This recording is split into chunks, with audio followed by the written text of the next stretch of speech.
Jomboy tuman prokuraturasi hamda elektr va gaz ta'minoti korxonalari bilan hamkorlikda yoqilg'i energiya resurslarini talon-taroj qilish holatlarini oldini olish, energiya resurslaridan samarali foydalanish bo'yicha aholi va tadbirkorlik subyektlarida targ'ibot tadbirlari o'tkazildi.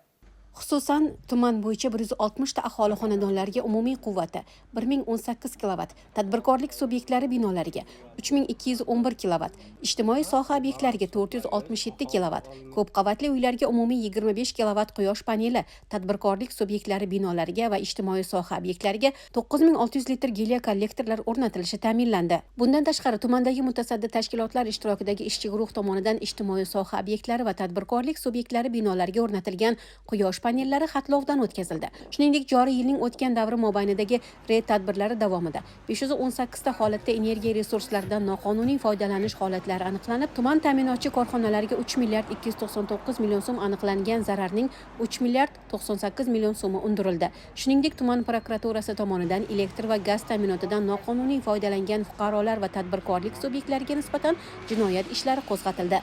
Bundan tashqari 2025-yil davomida energiya samaradorligini oshirish hamda yo'qotishlarni kamaytirish bo'yicha tasdiqlangan yo'l xaritaga asosan tumanda tadbirkorlik subyektlariga reaktiv energiyani kompensatsiya qiluvchi stat kondensatorlari o'rnatildi.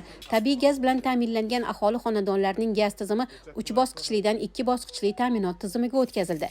2251 ta tabiiy gaz tejamkor uskunalari o'rnatildi. 9 kilometr tarmoq joriy ta'mirlandi. 3 dona gaz ta'minoti punktlari modernizatsiya qilinib, mukammal ta'mirlandi. Shu bilan birga tuman elektr tarmoqlari korxonasi tomonidan kuz-qish mavsumiga tayyorgarlik ko'rish jarayonida 792 ta beton ustunlar o'rnatildi. 24.7 kilometr yangi tarmoq tortildi. 12 dona yangi transformator o'rnatildi hamda 18 dona transformatorlar joriy ta'mirlandi.